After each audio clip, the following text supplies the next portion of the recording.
You're back to PNG tonight. The Department of National Planning and Monitoring has launched a technical report on poverty profile of Papua New Guinea, as well as a summary report on medium development goals going forward. But just how do we measure poverty here in the true sense of the word when the bulk of the people are cushioned by the village system? Jahab Akia has more.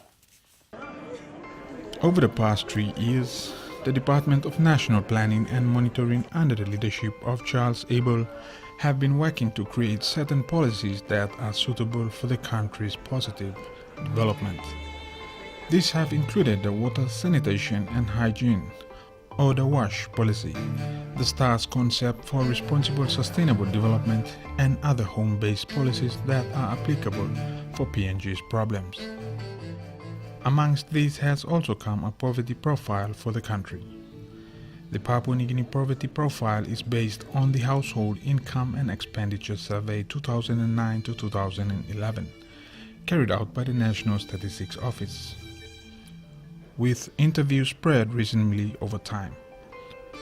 A total of 321 census units were covered, providing a sample of 3,600 households with usable consumption data. Unlike other developed nations, PNG is unique in its own sense, making it different. It becomes quite difficult to compare poverty on the same scale with countries such as Australia or Malaysia. A new definition of poverty has been created for poverty in PNG. The slide shows how poverty was measured in the HAS poverty profile. First, to understand whether a household is poor, a poverty line needs to be established. The poverty line consists of two elements. Element 1, a regional food basket which provides 2,200 calories a day, the minimum for a healthy life.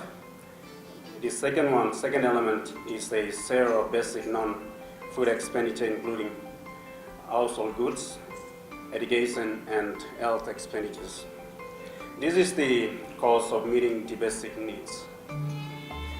Second, the value of each household consumption is compared to this poverty line. If the value of their annual consumption falls below this poverty line, they are counted as poor or unfortunate. The Planning Secretary further elaborated on the goals the department was aiming to achieve through these plans and policies. She says PNG has to have a localized version of poverty, or poverty in the PNG context, so it makes it easier to deal with. We're going to be showing you how our policies of government link up to the overall vision that we have in place and how we're going to be able to put resources to that so that it's implemented and it impacts on all our lives. Now, we have four important things that we will present to you this afternoon or this evening.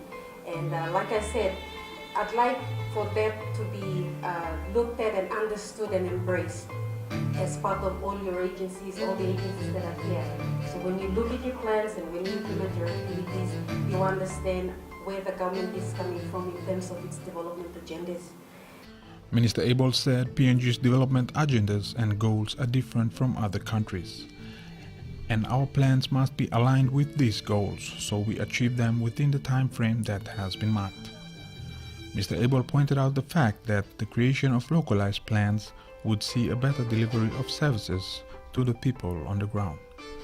He highlighted the fact that PNG also has to ensure our donor partners put funding into plans that are already in existence or have been created by the department, instead of doing their own thing. They say 40% of our households are still in poverty or living below the poverty line, being 2,200 calories of consumption a day. Let's acknowledge that.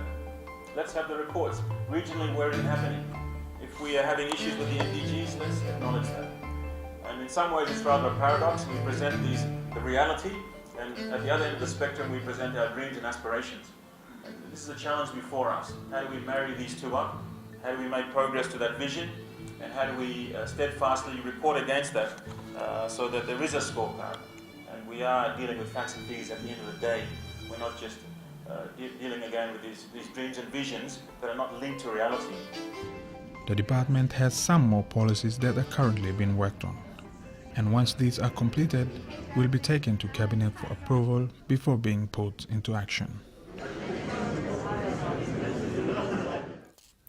Jahab Akia ending this edition of PNG Tonight. Thank you for watching. We'll have for you another edition at the same time tomorrow night. I'm John Higgins. Good night.